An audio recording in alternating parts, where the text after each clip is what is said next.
Hello and welcome to the channel. I'm Dave, your resident Magic the Gathering expert, but today I'm your resident Flesh and Blood complete novice. I'm playing this game for one of the first times, or have got into the game recently, turning around with some friends. And I saw there was a lot of interest in the community, so I thought I'd do one of my first box openings. This is for once my box. A lot of the time you'll see me opening boxes on the channel, but this is one that I was going to bring home, but thought, instead I would open in front of you. So this is Welcome to Rathe, the first set, unlimited, not first edition. I'm not that rich. Unlimited from the first set of Flesh and Blood, a relatively new card game, or a card game that just came out a while before lockdown, before COVID, and something we're hopefully going to be running and doing in the store. I'm definitely very interested in it.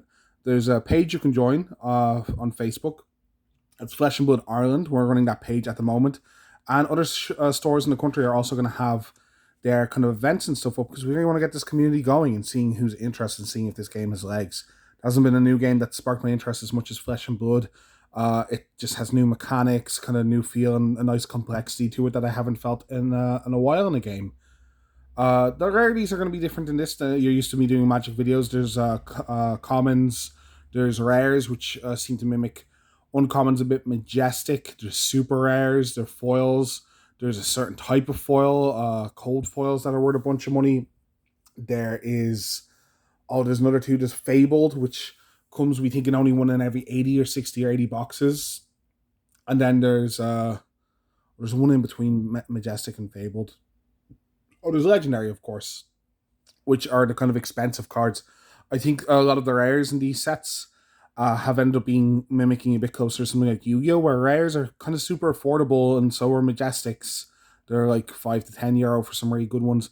But we're looking for Fableds, we're looking for Uniques, we're looking for the kind of super rares and stuff. But I don't know every card in this format. I know some of the really big ones. We got our sleeves ready in case we open a €500 card.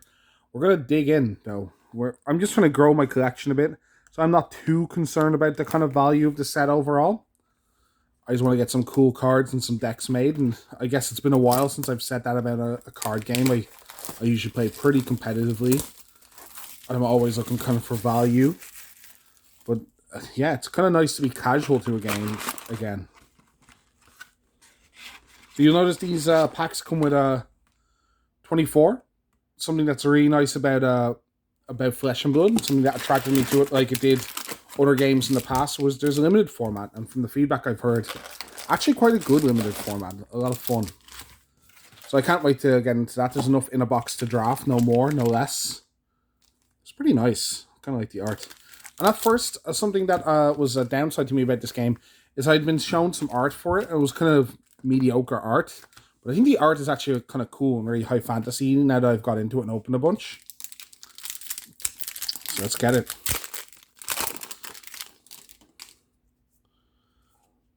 So these are the tokens at the back. You get one every pack. As far as I know, they're here for drafting, but they're also like weapons and stuff like that you need in the game. Okay, so I'm not going to focus too much on the commons here like we do normally. Rare's a staunch response. Ooh, super rare straight away. I think you only get a couple of these a box, if I remember, unless they've changed their rarities a little bit. Sand Sketch Plan. Search your deck for a card, put it into your hand, discard a random card, then shuffle. Random makes this a bit mediocre, but I think the effect is kind of strong. Also makes a decent amount of mana and is free, so it's hard to say that's bad, and Brutes kind of do a lot of this random stuff. Iron Blading's a common foil. There's commons after the foil. Oh, I forgot the first set just has like a bunch of commons in it. So I've opened a little bit of the later sets, and the packs are a little more concise than this. So we'll put the foil in a separate pile. Super rare. And here's a rare. We'll stack up all the commons and tokens in one pile. Sorry if I miss or don't get hype enough about something big. I do know some of the big cards in the set, but maybe not all of them. I might miss something for people that are a bit more experienced than me at this game. Steelblade Shunt, another rare. We got a Majestic Glint, the Quicksilver. Man, that's nice art. Without our supers. Uh, I'm pretty sure this is money. L is for legendary, and it's foil, normal foil, not cold foil, as far as I know. Once per turn, your next weapon attack gets +1 strength. I call it strength. I don't know if that's how I've learned it. Activate the ability only if you control a weapon that has hit, and then go again. Oh man, I think that's actually money. I've only seen some of the real big money cards. So some of like the in-betweens, I'm a bit like, is that good? So again, sorry if I'm not sufficiently hyped for this reveal, but I'm pretty sure that's a legendary foil. L for legendary. I don't know. You're learning this game with me as I go along. I'm sure my box openings later, especially when this new set comes out next month, I'll be a bit more up to speed. I'm watching videos, getting decks together, playing with friends at the moment. So you're kind of looking at through the eyes of a complete newbie. Got a foil and deliberate. I'm going to put that legendary in the sleeve, actually. We're going to get good foil etiquette here. Ooh, Biting Blade. That's nice. We have a Katsu token. I'm sure there's some of you in chat either laughing at me for thinking this card's worth money or being like, you're an idiot, this card's fantastic.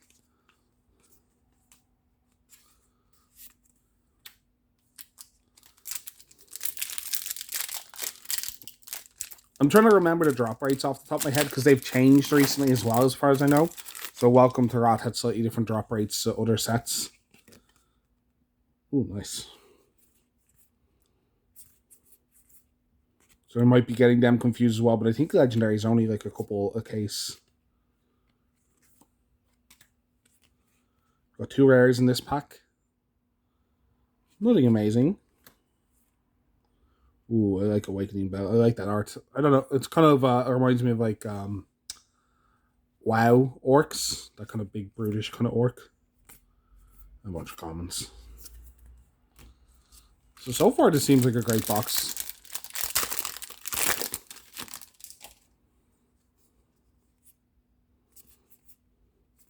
Yeah, I can see there was some feedback I saw that people didn't like that there was commons in front, then rares, and commons at back.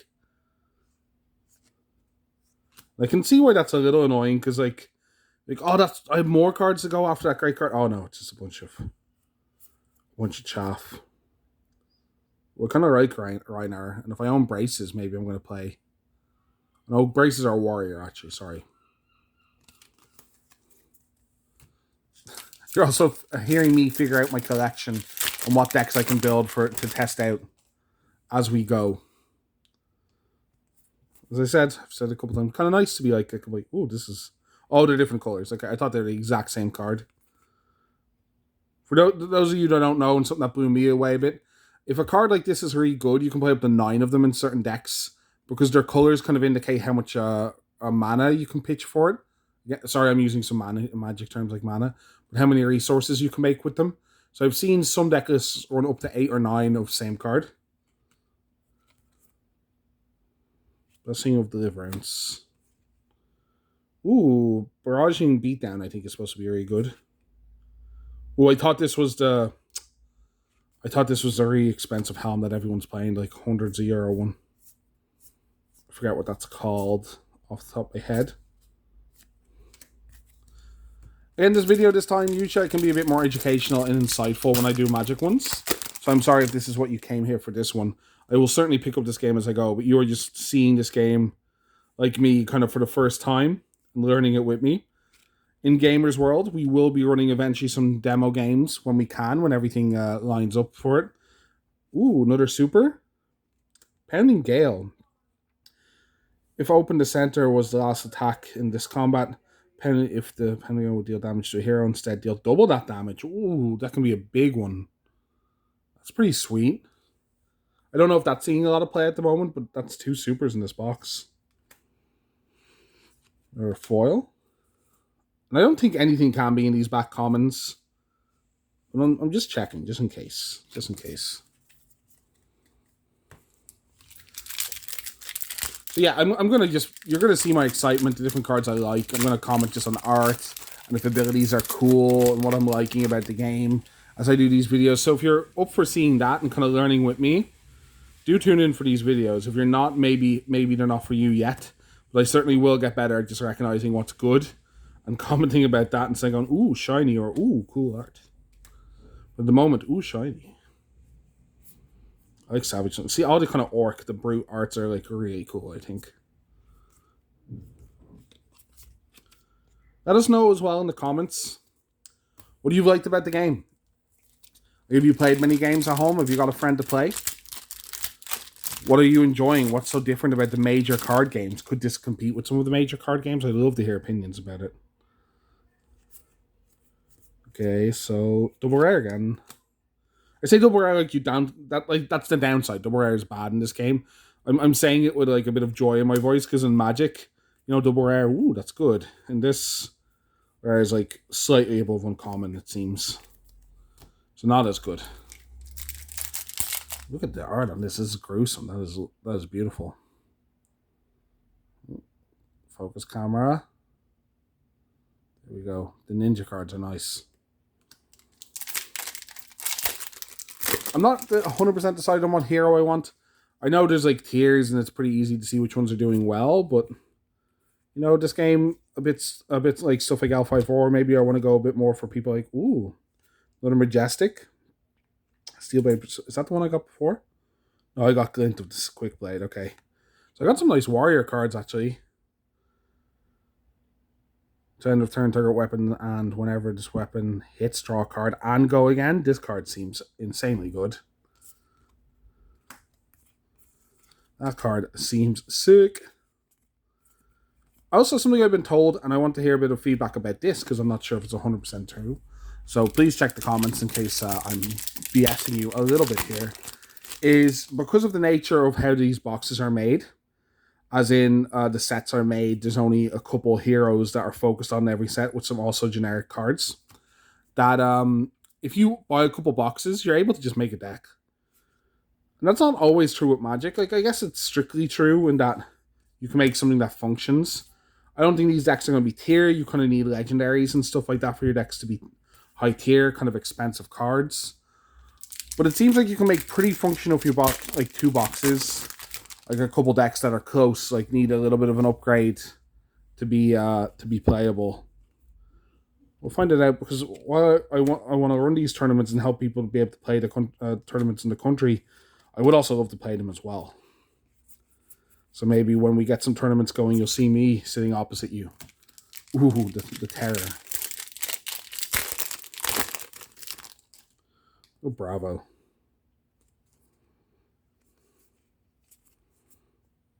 Again, this looks like the very expensive helm. Just gain 3 life, 0 mana. Okay, I don't know if gain life. I'm always, as a Magic player, so snob. Another super. Okay, maybe you get more supers than I thought. Just 1 more damage. You can't draw cards. Okay. Ooh. Target injured gains. You control gains 1 attack. Draw card. You always love cantrips. Cantrips are broke. Don't care what game you're playing. Let's put that one in a foil majestic. Let's put that in a sleeve. And please feel free to berate me, like correct me on some of the mistakes I'm making here. It's the only way I'm going to learn. It goes up with this. This seems like a really nice one as well. Come on, camera, focus. There you go. I don't know if foil majestics are worth that much. Yeah, I think you get a couple majestics a box. Sorry if I'm wrong about that drop rate. Supers every couple. I think I'm pretty lucky to have 2 supers, but they might have changed that drop rate. Maybe it used to be higher. And then you get a bunch of rares usually. I also got a legendary. Maybe this is just an extremely good box.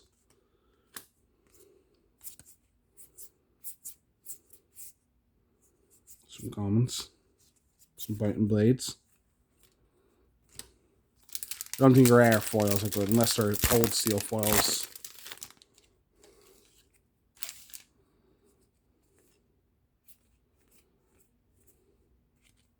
Another steel blade shunt. Yellow this time.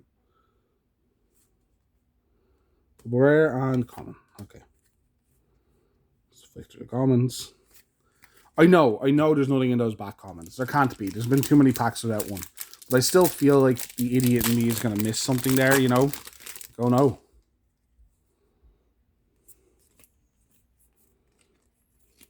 Disable. Blessing Deliverance and a common. Raising knee.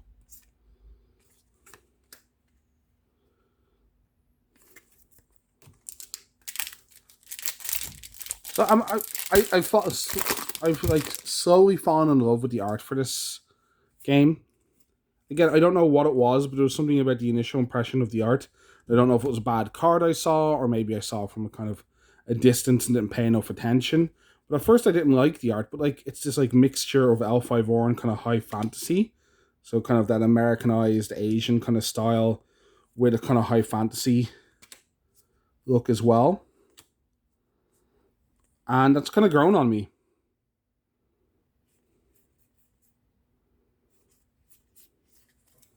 It's kind of grown on me. So kudos to all the amazing artists working on this game. Oops, sorry. Kind of that realism, like I think what I like the orcs, it's this like realism, and that's like unrealistic things leak into the game really well, almost. Maybe I'm just talking absolute crap at the moment, but ooh, Savage Feast foil. And a bunch of comments. Last couple packs, I haven't looked at the prices of some of these. I only know that some of the high ones, like the tunic that can show up in this, are extremely expensive. So I would have popped pretty hard if I'd got that. But I don't know the middling price like of the one I got. So again, maybe I should be super hype and I've made a bunch of money here. But in general, I don't know if I'm up or down. But also in general, I don't really care. These cards are sweet. I'm going to make a bunch of decks out of them. I've opened a couple boxes now. Get going with my friends, and when the store is fully open to gaming, I'll definitely have some decks on me to teach people how to play.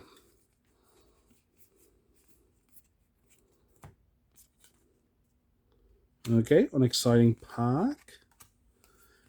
This game feels a little closer to Yu-Gi-Oh! Or Pokemon, where the average in Magic, rares and mythics can carry prices of this set, and you can open without opening anything like really cool or a promo or something big, because their mythic is the highest rarity.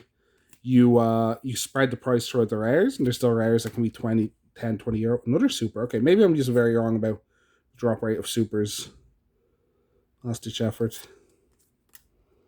But in this, like Pokemon, like Yu-Gi-Oh!, the rares are pretty cheap.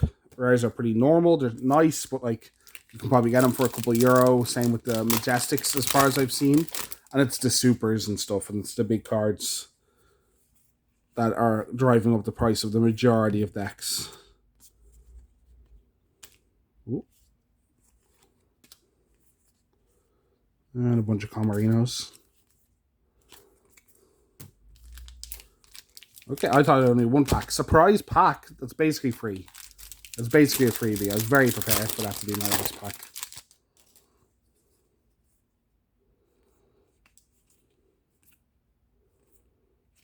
Savage Feast again.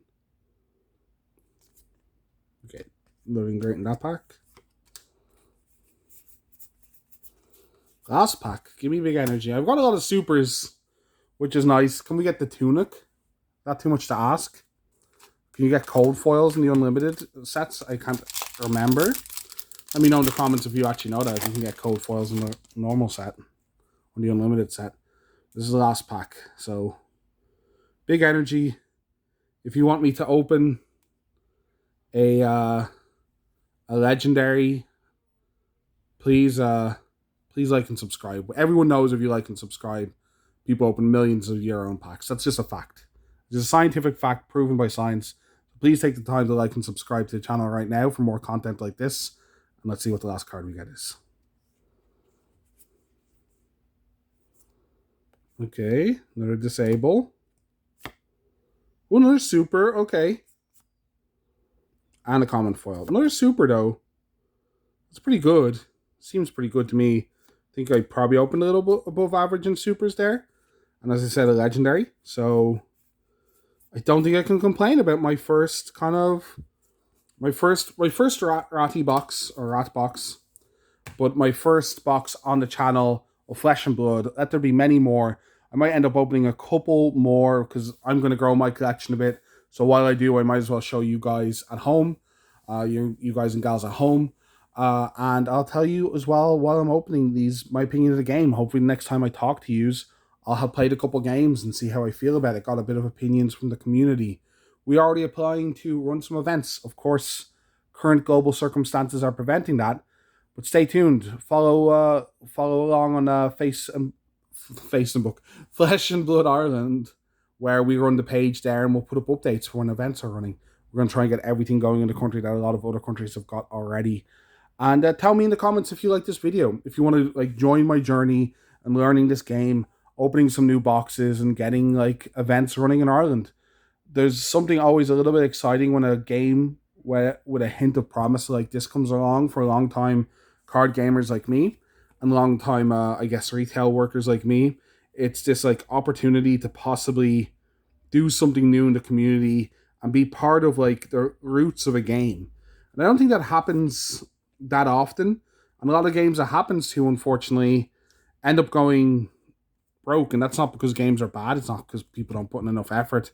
That's just card gaming. Like, it's a really competitive market where you have to be very special, and you have to be your game has to be very special to succeed. So getting to be part of maybe the ground roots of this in Ireland, to me, is a little exciting. Like getting a game going, seeing what the community like, seeing. For me, obviously, I'm a competitive card game player. That doesn't mean I don't like having fun, but like seeing what the competitive scene is like. They've already promised Pro Tours, they've already promised Nationals, and seeing if an Irish player can make it on the kind of big stage. But this is what we opened, along with our beautiful foils. So I think not a bad box. Let me know in the comments if you want to see more openings, if you want to see me talk about this a bit more. And until next time, thank you so much for watching, and big love from everyone here at Gamers World.